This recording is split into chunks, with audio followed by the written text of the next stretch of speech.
Keeping is important. Do you believe that the coming of Jesus is near? That is to say that we live in the last age. Do you believe that our carnal natures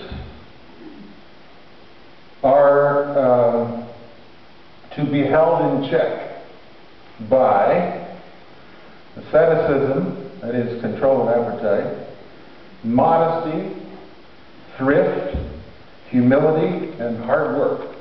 Anybody here still believe that? A few left. Okay.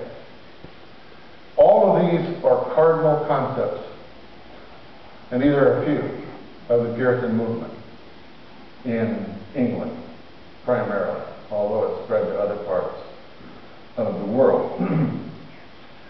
What was the result of these ideas? By the way, these ideas sound probably familiar to us today, but at the time they were initially articulated, initially advocated, you could be hung for any one of these. In fact, I brought a history book here with me, besides the general Christian history, which is written from a conservative side. This is a history book that I keep on my shelf.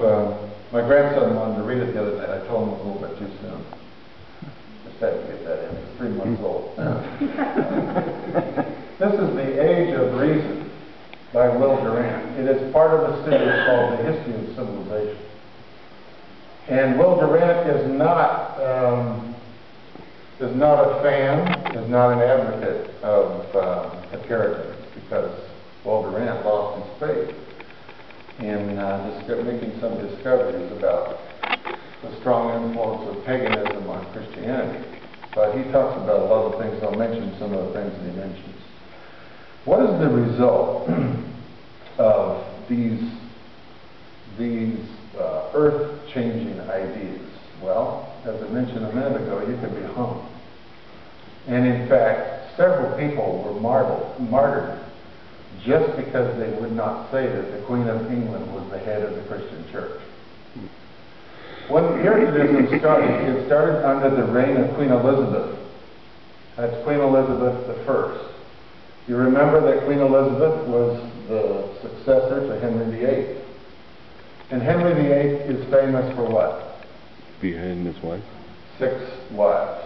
I mean, there's been television programs and movies, and you can go to museums. I went to a wax museum one time, and I tried to figure out which one of his wives was the most beautiful.